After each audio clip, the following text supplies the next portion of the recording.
எம்ஜிஆர் எவ்வளவோ சொல்லி பார்த்தார். இயக்குனரும் தயாரிப்பாளரும் காது கொடுத்து கேட்கவில்லை. அப்படி என்ன சொன்னார்? தன் பேச்சை கேட்காத அந்த கம்பெனிக்கு இதுதான் கடைசி படம் என எம்ஜிஆர் முடிவு செய்தார். அது எந்த கம்பெனி? பிரபலமான அந்த நடிகையை வில்லன் நடிகரோடு ஜோடி சேர்த்தால் ரசிகர்கள் கொந்தளிப்பார்கள் என்று எம்ஜிஆர் போட்ட கணக்கு சரியாக இருந்தது. பத்மினி செய்த காலதாமதம் படத்திற்கு வினையாக அமைந்தது. எம்ஜிஆரின் வாழ்வீச்சு, அற்புதமான வசனம், அற்புதமான பாடல்கள் எல்லாம் இருந்தும் படம் தோல்வியை தழுவியது. என்ன நடந்தது? வாங்க பார்க்கலாம். ஜூபிட்டர் பிக்சர்ஸ் தயாரிப்பில் மக்கள் திலகம் எம்ஜிஆர் நடித்து கடைசியாக வந்த படம்தான் அரசலங்குமாரி. முதலில் ஏஎஸ்ஏ சாமி இயக்கினார். எம்ஜிஆருக்கும் அவருக்கும் பிரச்சனை ஆரம்பித்து பாதிலேயே இயக்குனர் வெளியேறினார். மீதமுள்ள பகுதியை இயக்குனர் ஏ காசிலிங்கம் முடித்து கொடுத்த படம். ஜூபிட்டர்ஸ் தயாரிப்பில் எம்ஜிஆர் நடித்த ஸ்ரீமுருகன், ராஜகுமாரி, மோகினி, மர்மயோகி போன்ற படங்களை அடுத்து 1961 ஜனவரி 1 வெளியான படம்தான் அரசலங்குமாரி. இதில் ஆச்சரியம் என்னவென்றால், ஸ்ரீமுருகன் 1946 ராஜகுமாரி 1947 மர்மயோகி 1951 பிளாக் பஸ்டர் ஹிட் ஆனது. இப்படி வெற்றி படங்களாக ஜூபிட்டர் பிக்சர்ஸ் எம்ஜிஆர் நடித்து கொடுத்தார். ஆனால் எம்ஜிஆர் சொன்னதை ஒரு வார்த்தை கூட காது கொடுத்து கேட்காத அந்த கம்பெனி எம்ஜிஆரை உதாசீனம் செய்தது. அரசலங்குமாரி ஒரு நீண்டகால தயாரிப்பு ஆனதாலும், அரச படங்களை விடுத்து மக்கள் சமூக படங்கள் பக்கம் திரும்பியதாலும் படத்தின் ரிசல்ட் மாறிப்போனது. அது மட்டுமல்ல, உச்ச நடிகை பத்மினி நம்பியாருக்கு ஜோடியாக நடித்தது மிகப்பெரிய தவறாக அமைந்தது. நம்பியார் என்றாலே வில்லத்தனம் நிறைந்தவர், பெண்களை காமக்கண்ணோடு பார்ப்பவர் என்ற பெயர் எடுத்தவர்.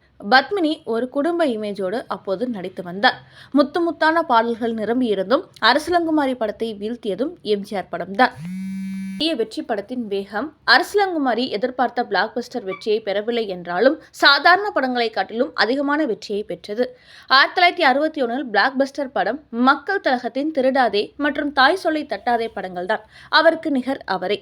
அரசலங்குமாரி முதல் வெளியீட்டில் 100 நாட்கள் தான் ஓடவில்லை. ஆனால் படத்தில் எம்ஜிஆர் மிகவும் கடுமையாக உழைத்திருந்தார்.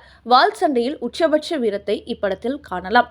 ஒரு சமயம் வாழ்வீச்சை பற்றி தெரிந்து கொள்ள சில அயல் நாட்டை சேர்ந்த ஆங்கிலேயர்கள் இந்தியா வந்தவுடன் பாலிவுட்டில் விசாரித்துவிட்டு தமிழகத்துக்கு வந்தனர்.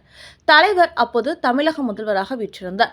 உடனே ஆர்.எம். வீரப்பனை அழைத்து வாள் சண்டை படங்களை அவர்களுக்கு போட்டு காட்ட சொன்னார். அவர்கள் தலைவரின் வாள் சண்டையை கண்டு பிரமித்து போனார்கள். அவர்களை கவர்ந்த அந்த வாள் சண்டை படம் தான் அரசலங்குமாரி. அருமையான கதைக்களம், பட்டுக்கோட்டையின் பாடல்கள், ஜி. ராமநாதனின் இசை சேர்ப்பு, ஆக்ரோஷமான சண்டை காட்சிகள் என அனைத்து அம்சங்களும் நிறைந்த படம். பட்டுக்கோட்டையின் சின்ன பயலே பாடல் கருத்தை கவர்ந்தது. எல்லா பாடல்களுமே அருமை என்றாலும் ஊர்வலமாக மாப்பிள்ளை பெண்ணும் பாடல் மிக மிக அருமை. இந்த பாடலை எத்தனை முறை பார்த்தாலும் கேட்க தோன்றும். சிறந்த சொல்லாடலுடன் ஸ்லேடையாக எழுதப்பட்ட பாடல். மக்கள் திலகத்தின் வாள் பிடிக்கும் லாவகம், குதிரை ஏறும் பாணி இதெல்லாம் வேறு எந்த நடிகருக்கும் கனவிலும் வராது. சண்டை காட்சிகளில் அவர் காட்டும் சுறுசுறுப்பு, ஆஹா அற்புதம். சமூக படங்களில் தாக்கத்தால் தலைவரின் வாள் பிடிக்கும் அழகை அடிக்கடி வேறு படங்களில் காண முடியாமல் போனாலும் சில சமூக படங்களில் வாள் சண்டை காட்சிகளை புகுத்தி அதில் வெற்றியும் கண்டார். அவளை நினைத்து உரலை இடித்த கதையாய் சில நடிகர்கள் வாளையும் குதிரையும் கையால் பிடித்துக்கொண்டே வாய்ப்பந்தல் போட்டே ரசிகர்களை ஏமாற்றி எஸ்கேப் ஆவதில் வல்லவர்கள். நம்பியாரின் நயவஞ்சக நடிப்பும் சண்டை காட்சிகளில் அவர் காட்டும் துடிப்பும் மிக அருமை. தந்தையாரின் வாளை மீட்டு தங்கள் குடும்பம் மீது படிந்த கலங்கத்தை துடைத்து எறிந்தவுடன் தங்கையின் வாழ்க்கையையும் செப்பனிட்டு அவளை வாழ வைக்கிறார் அறிவழகன். படத்தை விறுவிறுப்பாக இயக்கிய ஏஎஸ்ஏ சாமி பாதியில் விட்டு சென்றவுடன் ஏ காசிலிங்கம் இயக்கத்தில் நிறைவு பெற்ற படம் சென்னையில் ஜனவரி 1 அன்று வெளியானது. சென்னையில் திரையிடப்பட்டு 82 நாட்கள் வரை ஓடியது. மற்ற ஊர்களும் இதேபோல் 82 நாட்கள் வரை ஓடியது. அதன் பின் மறுசுழற்சியில் நிற்காமல் தொடர்ந்து ஓடிக்கொண்டிருக்கும் படம். வாள் சண்டைக்காக இந்த படத்தை பார்த்த மக்கள் சமூக படங்களில் மூழ்கிவிட்டாலும் அரச படங்களில் கடைசியாக நின்ற வந்த படம் இதுதான். நம்பியாரின் ஒரே கதாபாத்திரத்தின் 2 மாறுபட்ட நடிப்பை பாராட்டினார்கள். திரைப்படம் வணிக ரீதியாக வெற்றி பெறவில்லை. அதற்கு காரணம் திரைப்படம் தயாரித்து முடிக்க நீண்ட காலம் எடுத்துக்கொண்டதே என்றார்கள். பிரிட்டிஷ் எழுத்தாளரான ரஃபேல் சபாடினி காதல் மற்றும் சாகச கதைகள் எழுதுவதில் வல்லவர். அவருடைய சில நாவல்கள் திரைப்படங்களாக இருக்கின்றன. அதில் ஒன்று ஸ்கேராமோட். இந்த நாவலின் அடிப்படையில் இதே பெயரில் உருவான ஹாலிவுட் திரைப்படம் முதலில் 1921 வெளியானது. பிறகு 1954 அதையே வேறு நடிகர்கள் நடிக்க ரீமேக் செய்தனர். 2 முறையும் வெற்றி பெற்ற இந்த படத்தின் பதிப்பில் தமிழில் உருவான படம் அரசலங்குமாரி. இந்த படத்தை எம்ஜிஆரை ஹீரோவாக அறிமுகப்படுத்திய எஸ்.ஏ. சாமி இயக்கினார். எம்ஜிஆருடன் பத்மினி, ராஜசுலோக்ஷனா ஆர் நாகேந்திர ராவ், முத்துராமன், நம்பியார், அசோகன், டி.ஏ. மதுரம் உட்பட பலர் நடித்தனர். சாண்டோ சின்னப்ப தேவர் கௌரவ வேடத்தில் நடித்தார். இதில் இடம்பெற்ற பட்டுக்கோட்டையின் சின்ன பயலே செய்தி கேளடா ஹிட் பாடல். பாடல் வெளியாகி 62 வருடங்கள் ஆகிவிட்டாலும் இன்றும் அந்த பாடல் உயிர்ப்போடு இருப்பதற்கு அர்த்தமுள்ள அதன் வரிகள்தான் காரணம். ஏற்றம்னா ஏற்றம், இதிலே இருக்குது முன்னேற்றம் பாடல் உட்பட அனைத்து பாடல்களும் வரவேற்பை பெற்றன. இந்த படத்தில் முள்ளுக்கு கை சண்டை காட்சியில் நடித்திருப்பார் சாண்டோ சின்னப்ப தேவர். அந்த சண்டை காட்சி அப்போது பேசப்பட்டது. அதே போல மாடிப்படியிலே ஏறிக்கொண்டு எம்ஜிஆரும் நம்பியாரும் போடும் சண்டை காட்சியை படமாக்க அதிக நாட்கள் எடுத்துக்கொண்டார்கள். எம்ஜிஆருக்கு ஜோடியாக ராஜசுலோக்ஷனாவும், நம்பியாருக்கு ஜோடியாக பத்மினியும் நடித்திருந்தனர். பத்மினி 4 வயதில் நாட்டியம் பயின்றார். முதலில் சகோதரிகள் திருவாங்கூர் நடன ஆசிரியர் கோபிநாத்திடம் பயிற்சி பெற்றனர். கதகளி, பரதம், மணிப்புரி ஆகிய 3 ஆடல் கலைகளும் பயிற்சி பெற்றனர்.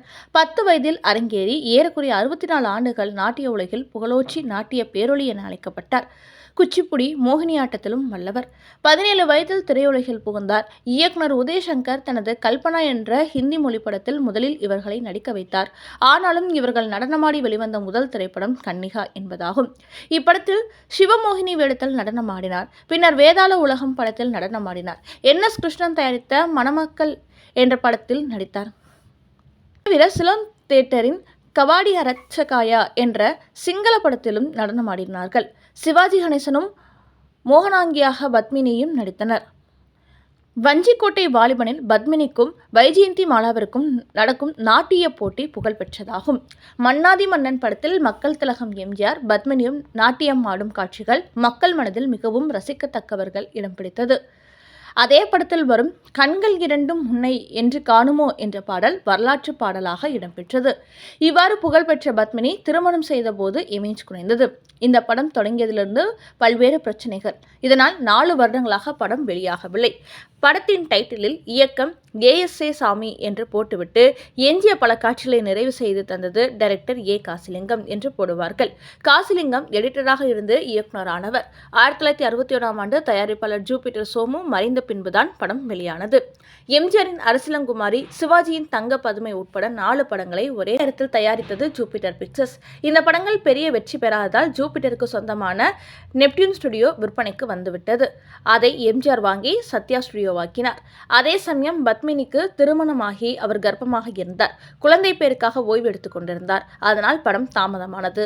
படத்தின் இயக்குநர்கள் மாற்றப்பட்டதால் பல பிரச்சனைகள் ஏற்பட்டது. தயாரிப்பு துறை பெரும் நஷ்டத்தில் இயங்கியது.